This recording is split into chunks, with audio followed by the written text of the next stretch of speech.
Jutaan orang Indonesia jatuh miskin.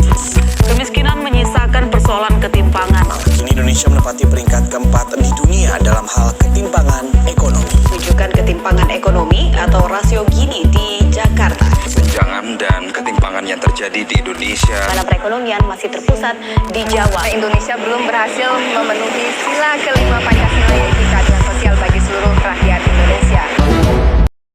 Indonesia adalah negara dengan ekonomi terbesar di Asia Tenggara yang terus menunjukkan pertumbuhan yang stabil di tengah tantangan global. Perekonomian Indonesia telah melalui perjalanan yang panjang, dari perjuangan membangun kemandirian ekonomi di awal kemerdekaan hingga tantangan globalisasi di era modern. Namun, di balik kemajuan yang dicapai, pembangunan ekonomi seringkali tidak merata. Ketimpangan antar wilayah, kesenjangan sosial, dan kurangnya pemerataan akses terhadap pendidikan dan infrastruktur menjadi kritik utama yang terus disorot. Dari kebijakan ekonomi terpimpin di era Soekarno hingga pembangunan infrastruktur masif di era Jokowi, berbagai langkah telah diambil. Tapi, apakah pembangunan ekonomi telah benar-benar menjangkau seluruh rakyat Indonesia? Melalui video ini, kita akan mengulas perjalanan ekonomi Indonesia, mengidentifikasi kritik utama terhadap kebijakan pembangunan, dan mengeksplorasi solusi yang dapat membawa perubahan lebih baik bagi semua lapisan masyarakat. Selama 79 tahun merdeka, 8 presiden telah memimpin negara Indonesia. Pasang surut perekonomian Indonesia telah dilalui. Setiap presiden memiliki tantangan dan kebijakan masing-masing.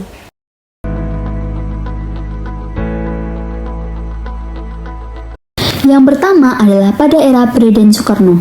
Pada era Presiden Soekarno, pembangunan ekonomi Indonesia menghadapi sejumlah tantangan, terutama ketimpangan antar wilayah dan sektor.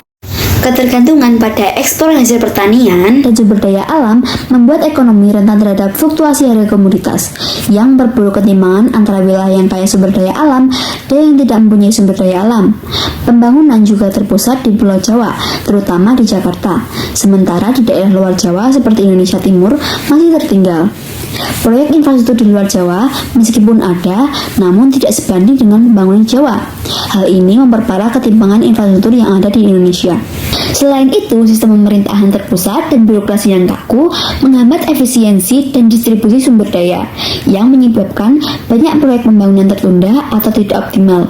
Kebijakan ekonomi pada masa Soekarno lebih fokus pada pembangunan infrastruktur dan industri besar, namun kurang memperhatikan sektor kecil dan kebutuhan rakyat kecil.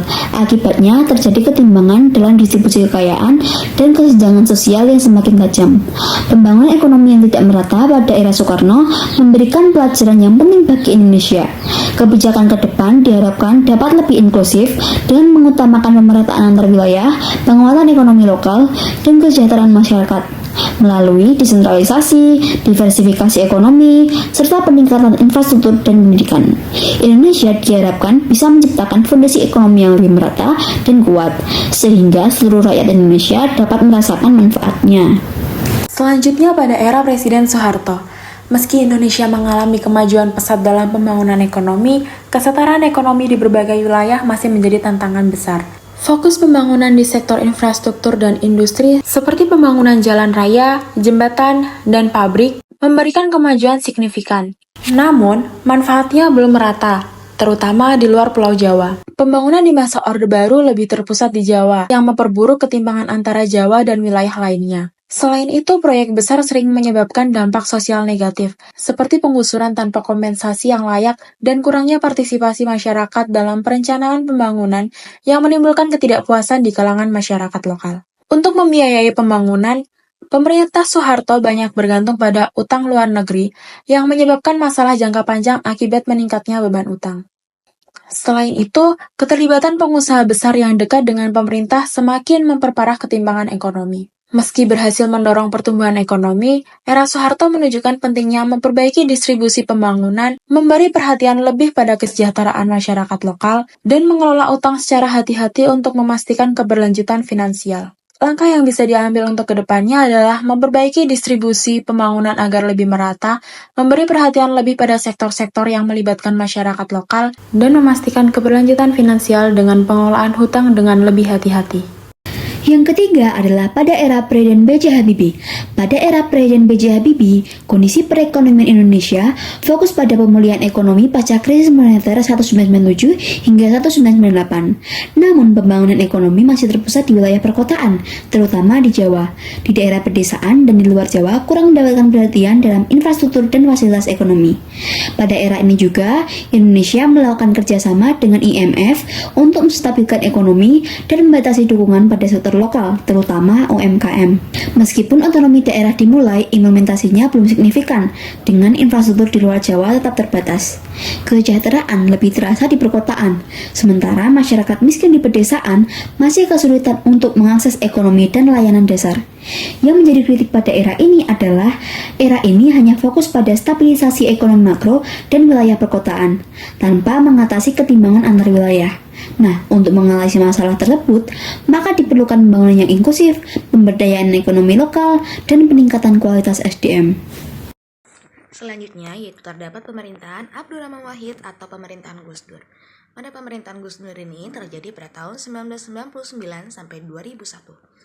Pada pemerintahan Gus Dur menghadapi tantangan yang besar dalam memulihkan ekonomi Indonesia pasca krisis moneter tahun 1997 sampai 1998.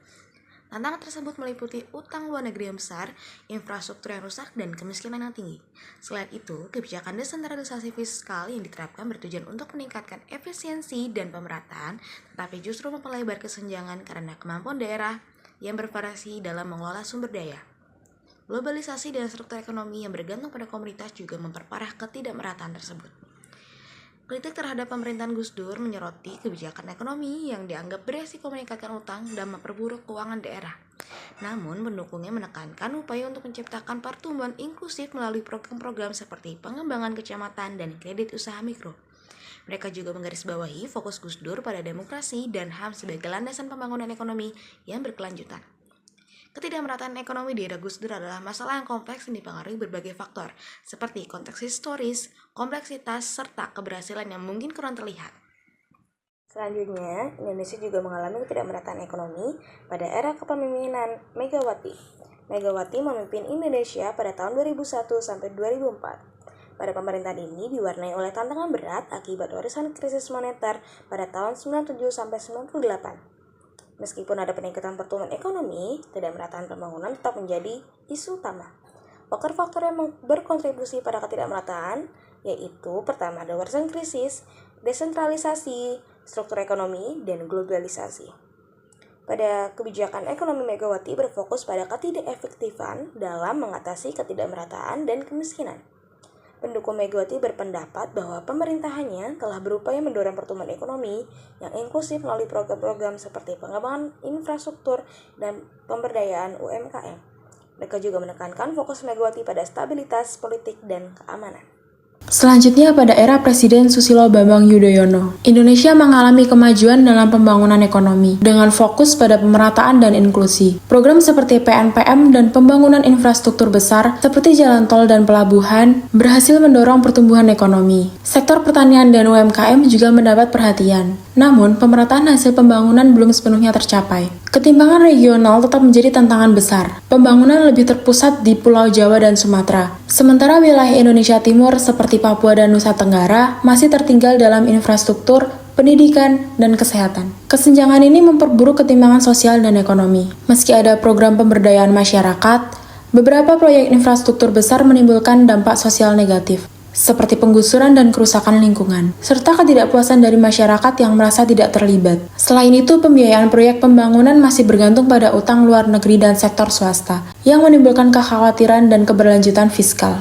Meski berhasil menciptakan stabilitas ekonomi, tantangan besar seperti ketimpangan regional, dampak sosial, dan ketergantungan pada utang masih perlu diatasi. Langkah ke depan harus fokus pada pemerataan pembangunan ramah lingkungan, dan pengelolaan keuangan yang lebih stabil untuk menciptakan kesejahteraan yang merata di seluruh Indonesia. Pada era Jokowi, pada era Presiden Jokowi, pembangunan infrastruktur menjadi prioritas utama untuk meningkatkan konektivitas dan mengurangi kesenjangan antar wilayah. Infrastruktur besar seperti jalan tol Trans Jawa dan Trans Sumatera pelabuhan, dan bandara berhasil memangkas biaya logistik dan meningkatkan daya saing ekonomi. Namun, pembangunan ini masih terpusat di Jawa dan Sumatera. Sementara wilayah timur Indonesia seperti Papua dan Nusa Tenggara belum mendapat perhatian yang sebanding, memperburuk ketimpangan regional.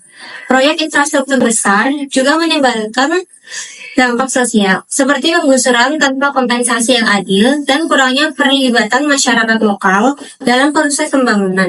Selain itu, pembiayaan proyek sebagian besar bersumber dari utang, yang menimbulkan kekhawatiran tentang keberlanjutan finansial jangka panjang.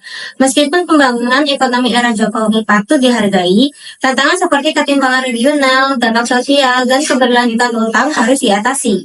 Langkah ke depan harus melibatkan pemberdayaan masyarakat lokal, pemerataan investasi, dan pembangunan sektor non-infrastruktur seperti pertanian dan pariwisata untuk menciptakan pertumbuhan ekonomi yang lebih inklusif dan berkelanjutan. Presiden Prabowo Subianto dilantik sebagai Presiden RI pada 20 Oktober 2024. Kemudian, terdapat beberapa program kerja dari Presiden Prabowo yang berfokus pada pembangunan ekonomi. Di antaranya yang pertama, ada ketahanan pangan, energi, dan air, dengan memperluas lahan pertanian dan menggunakan energi terbarukan untuk memastikan ketersediaan air di seluruh daerah. Kemudian, ada perbaikan sistem keuangan negara, dengan mengelola keuangan negara yang lebih baik, dengan lebih transparan dan mendukung pembangunan. Kemudian, ada perbaikan hukum dan pemerintahan, dengan memerangi korupsi, mempercepat birokrasi dengan teknologi, dan menjamin kesetaraan di depan hukum. Kemudian yang keempat, ada pengurangan kemiskinan, memberikan bantuan kepada orang miskin, menciptakan lapangan kerja, dan melatih keterampilan masyarakat.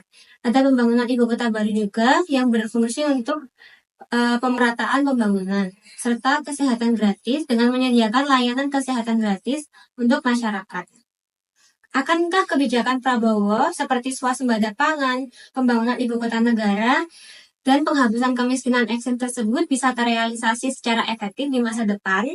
Tentunya kita semua berharap supaya program-program tersebut berjalan dengan lancar dan membawa manfaat nyata bagi seluruh rakyat Indonesia. Ketidakmerataan pembangunan ekonomi Indonesia di setiap era presiden menjadi tantangan yang terus berulang dengan berbagai faktor penyebab dan pendekatan penyelesaian yang berbeda. Meski setiap pemerintahan memiliki kebijakan dan prioritas masing-masing, penting bagi kita untuk mengambil pelajaran dari masa lalu dan berkomitmen untuk membangun ekonomi yang lebih inklusif dan berkeadilan. Dengan sinergi antara pemerintah, masyarakat, dan sektor swasta, kita dapat mewujudkan pembangunan yang merata tidak hanya di Jawa tetapi di seluruh wilayah Nusantara. Kesetaraan pembangunan adalah kunci utama menuju kemakmuran bangsa. Mari bersama-sama melangkah menuju Indonesia yang lebih adil dan sejahtera. Pembangunan yang merata adalah kunci untuk menciptakan keadilan sosial bagi